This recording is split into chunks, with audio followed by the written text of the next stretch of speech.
بسم الله الرحمن الرحيم وما يتبع أكثرهم إلا ظنا إن الظن لا يغني من الحق شيئا إن الله عليم بما يفعلون وما كان هذا القرآن أن يفترى من دون الله ولكن تصديق الذي بين يديه وتفصيل الكتاب لا ريب فيه من رب العالمين أم يقولون افتراه قل فأتوا بسورة مثله وادعوا من استطعتم من دون الله إن كنتم صادقين صدق الله مولانا العظيم الصلاة والسلام عليك يا سيدي يا رسول الله وعلى آلك وأصحابك يا سيدي يا حبيب الله الصلاة والسلام عليك يا سيدي يا نبي الله وعلى آلك وأصحابك يا سيدي يا نور الله وما يتبع اکثرهم الا ظنا، اور ان میں سے اکثر تو نہیں چلتے مگر گمان کے پیچھے۔ ان الظن لا یغنی من الحق شیئا، بے شک گمان حق کا کچھ فائدہ نہیں دیتا۔ ان اللہ علیم بما یفعلون، بے شک اللہ ان کے کاموں کو جانتا ہے۔ مشرکین کا ہی ذکر ہے کہ ان مشرکوں میں سے اکثر صرف گمان کے پیچھے چلتے ہیں۔ مراد یہ ہے کہ جس دین پر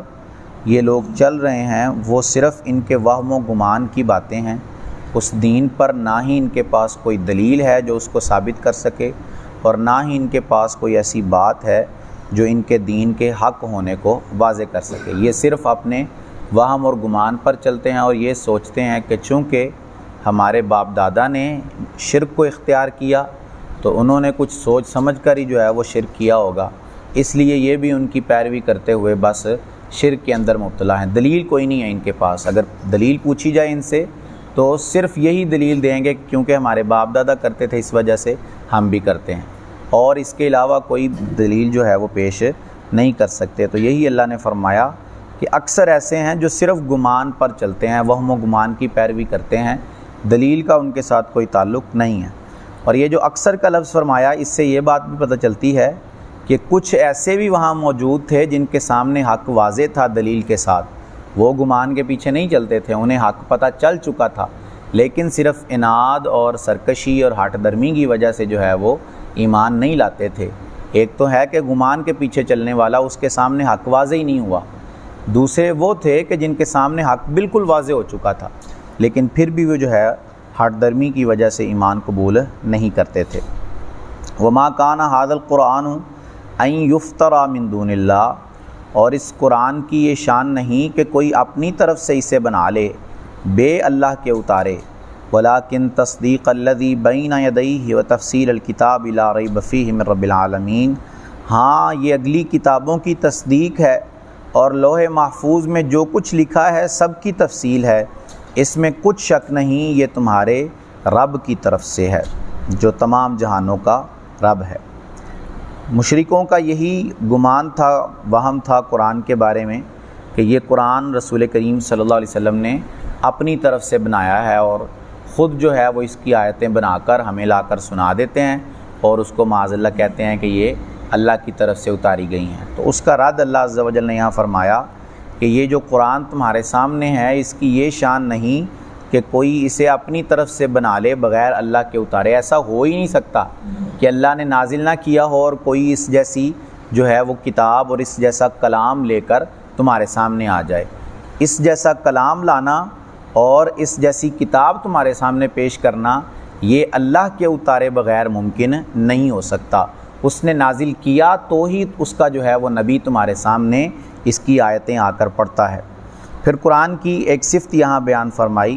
کہ یہ پچھلی کتابوں کی تصدیق کرنے والا ہے، توریت، انجیل، زبور، یا اس کے علاوہ جو اللہ عز و جل نے اپنے انبیاء پر صحیفے نازل فرمائے، یہ ان سب کی تصدیق کرتا ہے کہ وہ تمام انبیاء برحق تھے اور وہ تمام کتابیں بھی اللہ ہی کی طرف سے نازل کردہ تھیں۔ اور پھر فرمایا وَتَفْصِيلَ الْكِتَابِ لَا رَيْبَ فِيهِ، کتاب، یہ جو یہاں تفصیل الکتاب کے اندر لفظ ارشاد فرمایا کتاب، اس سے مراد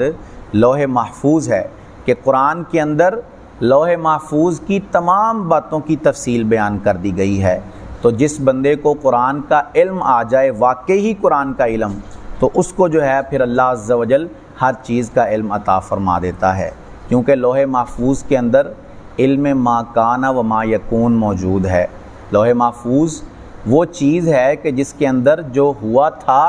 اور جو قیامت تک ہونے والا ہے وہ سب کچھ اللہ عز و جل نے تحریر فرمایا ہے۔ تو چونکہ قرآن لوح محفوظ کی تفصیل ہے، قرآن لوح محفوظ کی تفصیل ہے، تو نبی اکرم صلی اللہ علیہ وسلم کو اللہ عز و جل نے قرآن عطا فرمایا، تو گویا اللہ نے آپ کو علم ما کان و ما یکون عطا فرما دیا، جو ہو چکا تھا اور جو ہونے والا تھا وہ سب کچھ اللہ عز و جل نے آپ کو عطا فرما دیا۔ ام یقولون افترا، کیا یہ کہتے ہیں کہ اس نبی نے اپنی طرف سے بنایا ہے؟ قل، تم فرماؤ، فأتوا بسورۃ مثلی، اس جیسی ایک صورت لے آؤ، وادعوا من استطعتم من دون اللہ، اور اللہ کے سوا سب کو بلا لو جو تمہاری مدد کریں، ان کنتم صادقین، اگر تم سچے ہو۔ وہی اسی بات کی جو ہے وہ ایک طرح سے تفصیل آگے ارشاد فرمائی کہ اگر تم لوگ سمجھتے ہو کہ نبی نے اپنی طرف سے یہ کلام بنایا ہے اور اپنی طرف سے جو ہے وہ تمہارے سامنے لا کر پیش کر دیا ہے، تو تم بھی ان کی طرح عربی ہو، تمہیں بھی عربی آتی ہے، تم بھی زبان کے ماہر ہو، تو تم بھی جو ہے وہ اس جیسی ایک صورت بناؤ اور لا کر دکھاؤ۔ اور یہ نہیں کہا کہ اکیلا اکیلا بندہ کرے، بلکہ سارے اکٹھے ہو جاؤ۔ وَادْعُوا مَنِ اسْتَطَعْتُم مِّن دُونِ اللَّهِ، اللہ کے سوا جو تمہاری مدد کر سکتا ہے، جس کو تم سمجھتے ہو کہ وہ تمہارے کام آئے گا، ان سب کو بلاؤ اور ایک جگہ بیٹھ کر جو ہے وہ سارے کوشش کرو اور اس جیسی ایک صورت لے آؤ۔ لیکن ایسا وہ کبھی بھی نہیں کر سکے اور نہ ہی وہ کر سکیں گے تا قیامت۔ کئی لوگوں نے کوششیں کی قرآن کے مد مقابل جو ہے وہ صورتیں لانے کی، لیکن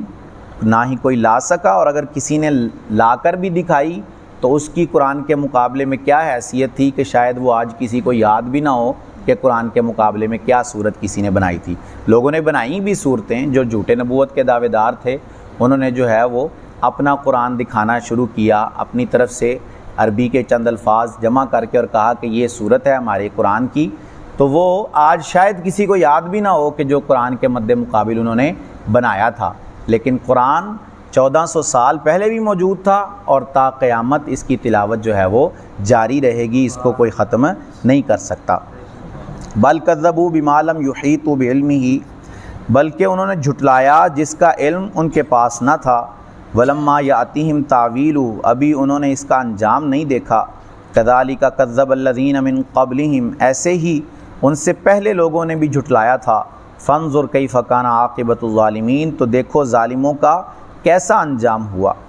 یہ جاہلوں کی نشانی ہوتی ہے کہ جب وہ کسی چیز کو سمجھ نہیں سکتے تو اس کا انکار کر دیتے ہیں اور کہتے ہیں کہ یہ چیز ٹھیک نہیں ہے، کیونکہ ان کی عقل میں نہیں آ رہی ہوتی، ان کو بات سمجھ نہیں آ رہی ہوتی۔ تو اب قرآن جب انہوں نے دیکھا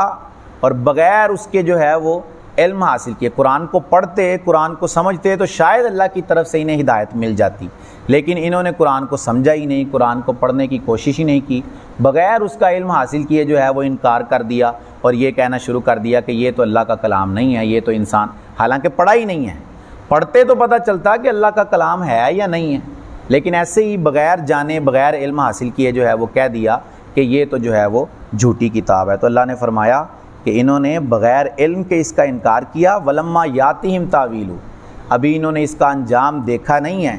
ان کو پچھلی قوموں پر نظر کرنی چاہیے کہ جب انہوں نے جھٹلایا تو اللہ نے ان کا انجام کیا کیا، ان کی حالت کیا ہو گئی، کیونکہ عرب کے قریب علاقوں کے اندر بہت ساری بستیاں پائی جاتی تھیں جن کو اللہ عز و جل نے عذاب دیا اور تباہ و برباد کر دی وہ بستیاں، اور عرب جب سفر کرتے تھے تو ان بستیوں کو دیکھتے بھی تھے، لیکن وہ ساری بستیاں دیکھنے کے باوجود جو ہے وہ ان کو عبرت حاصل نہ ہوتی تھی اور یہ اس سے جو ہے وہ اپنا انجام نہیں سوچتے تھے۔ وَمِنْهُمْ مَنْ يُؤْمِنُ بِهِ وَمِنْهُمْ مَنْ لَا يُؤْمِنُ بِهِ، اور ان میں سے کوئی وہ ہوں گے جو اس پر ایمان لے آئیں گے اور کچھ وہ ہیں جو ایمان نہیں لائیں گے۔ وَرَبُّكَ أَعْلَمُ بِالْمُفْسِدِينَ، اور تمہارا رب فسادیوں کو خوب جانتا ہے۔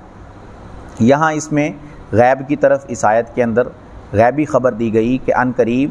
چند قریش وہ ہوں گے جو ایمان لے آئیں گے، قریش کفار جو تھے، اور کچھ وہ ہوں گے جو کبھی بھی ایمان نہیں لائیں گے۔ اور ایسا ہی ہوا جو قرآن نے خبر دی تھی کہ بعد میں فتح مکہ کے بعد کئی سارے قریش جو ہے وہ مسلمان ہو گئے، جو پہلے پکے جو ہے وہ دشمن تھے اسلام کے اور کافر تھے، لیکن اللہ عز و جل نے انہیں ایمان کی دولت سے سرفراز فرمایا، اور کچھ وہ تھے جو اپنے کفر پر ہی مر گئے، انہیں کبھی بھی ایمان کی دولت نصیب نہ ہو سکی۔ تو قرآن نے جو خبر دی وہ بالکل سچ اور حق واقع ہوئی۔ اللہ عز و جل سے دعا ہے کہ اللہ عز و جل ہمیں قرآن کی صحیح فہم عطا فرمائے۔